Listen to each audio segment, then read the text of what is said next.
remercie. Président Abdoulaye Diouf Sarr, vous avez la parole. Je vous... Mais son tour est passé.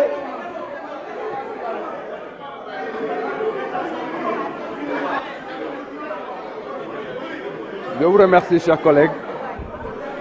Monsieur le ministre des Finances et du Budget, Madame le ministre de la Santé et de l'Action sociale, Monsieur le ministre en charge des relations avec les institutions, mes chers collègues, la Constitution de la République du Sénégal place la santé au rang des droits fondamentaux pour les populations.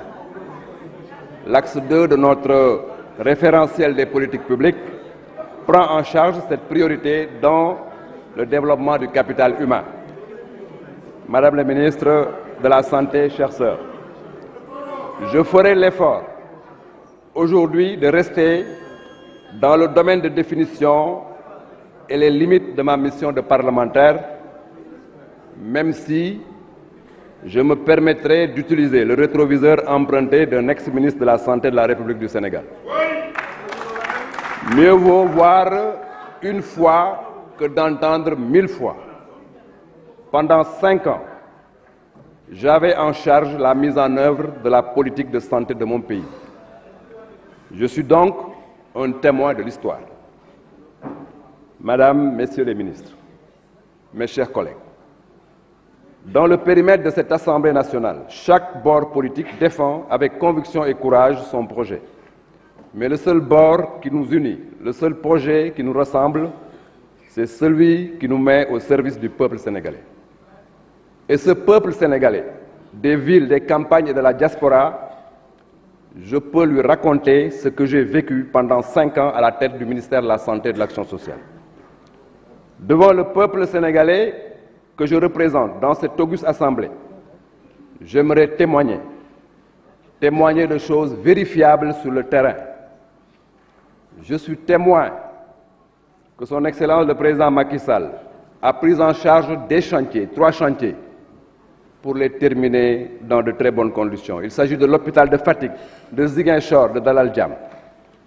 Je puis témoigner qu'entre autres centres de santé, il a terminé le centre de santé de Goudom et de Samine qui étaient enlisés depuis beaucoup de temps. Je peux témoigner aussi que Sénégal, ben appareil radiothérapie, la amon pour l'âge de la perte taillée cobalt. On a installé 3 appareils de radiothérapie avec son Excellence le Président Macky Sall. Je peux aussi témoigner qu'entre 2012 et maintenant, on a mis en circulation ici au Sénégal plus de 700 ambulances. Alors que entre 1960 et 2012, le Sénégal n'avait que 166 ambulances. Je pense quand même que je peux témoigner que le SAMU national est une réalité et il est maintenant décentralisé à Kaolack, à Touba et à Saint-Louis. Je peux témoigner qu'avant le président Macky Sall, 2 régions seulement avaient des centres de dialyse. Aujourd'hui, toutes les régions du Sénégal disposent de centres de dialyse. Je peux témoigner aussi que 3 régions avaient le scanner. Toutes les régions du Sénégal ont un scanner maintenant. Je peux témoigner aussi que 4 hôpitaux ont été réalisés en même temps ici au Sénégal, une première en Afrique. Madame la ministre, nous avons posé la première pierre du Centre national d'oncologie. Je sais que ce témoignage n'est pas exhaustif, parce qu'il y a l'autonomisation de l'oxygène dans les hôpitaux. Nous avons recruté des milliers de personnels de santé. Il y a, pour les spécialistes, le doublement de la bourse de spécialisation, l'amélioration de l'indemnisation des personnels de santé. Madame la ministre, vous savez, vous comme moi, que le Sénégal va disposer de centres de procréation médicalement assistée. L'Institut Pasteur de Dakar est une fierté. Bientôt, ici au Sénégal, nous allons réaliser le vaccin contre la Covid-19. C'est aussi de l'ambition. On vient de très loin, mais il faut reconnaître, chers collègues, que les lignes ont beaucoup bougé. Les lignes ont bougé, mais le gap était profond et abyssal. Vous pouvez bien le comprendre. Madame la ministre, vous connaissant, j'ai confiance que vous releverez les défis du secteur. Vous êtes une professionnelle compétente et sérieuse.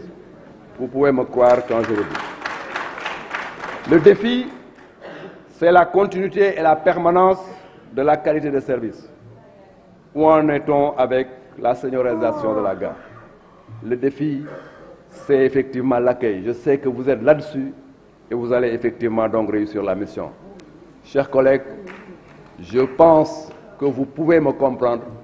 Je suis témoin de l'histoire et je sais que ce qui a été fait entre 2012 et maintenant est de loin supérieur à ce qui a été fait de 1960 à 2012.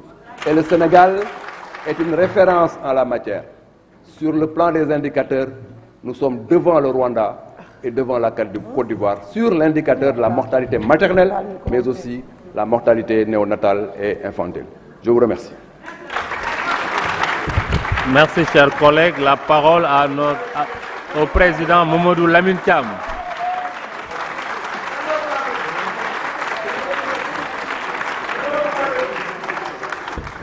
Désolé, je me suis trompé, c'est notre collègue Pape Djibril Fall. Le suivant, Mamadou Lamine Thiam.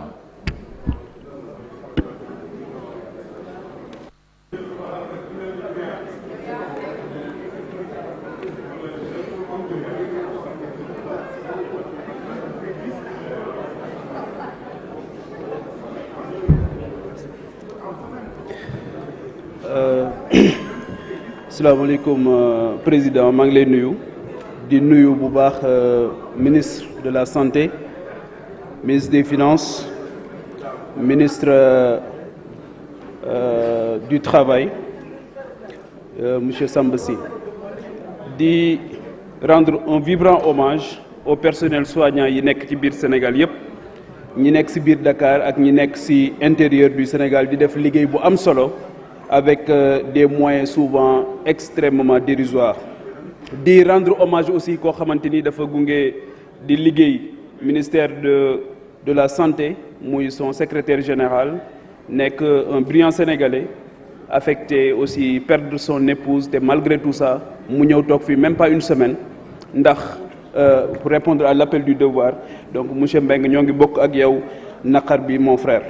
Donc di wax ne question bi nga xamante ni moom laay njëkk a soulever rapidement monsieur le ministre, c'est la question mooy affaire dialyse yi maanaam ñi nga xamante ni tey fii may wax ak yéen am na ku wax léegi ne madame le ministre boo tëddee na nga nelaw, mais madame le ministre liñ ko jox nag wax dëgg yàlla mënu ko boole ak nelaw wala bu nelawee sax du yandoor, parce que fii may wax ak yéen hémodialysé yi nga xamante ni ñoom ñoo nekk fële ci hangaaru pèlerin yi ñu yóbbu leen fa, fii may wax ak yéen rupture dafa am ci kit yi. Rupture dafa am ci kit yi te bu ñu ci góorgóorluwul suba ñaanuñu ko suñu borom mais musiba mën na xew. Donc ñu bëgg a comprendre ba la ñuy génn fii te maa ngi interpeller le collègue en charge de la santé, commission santé, ñu def ay descentes sur le terrain pour constater de visu ce qui s'y passe, parce que c'est une situation alarmante au niveau du pèlerin donc beneen bi nga xamante ni bëgg nañ ci alerter mooy le ministre des finances interpellé nañ la si aussi pour voir ndax fay bi nga xamante ni war nañ ko fay nañ ko pour ñu mën a jot ci kit yi au niveau des hémodialysés. Beneen bi nga xamante ni bëgg naa si wax madame le ministre mooy la question liée aux internes des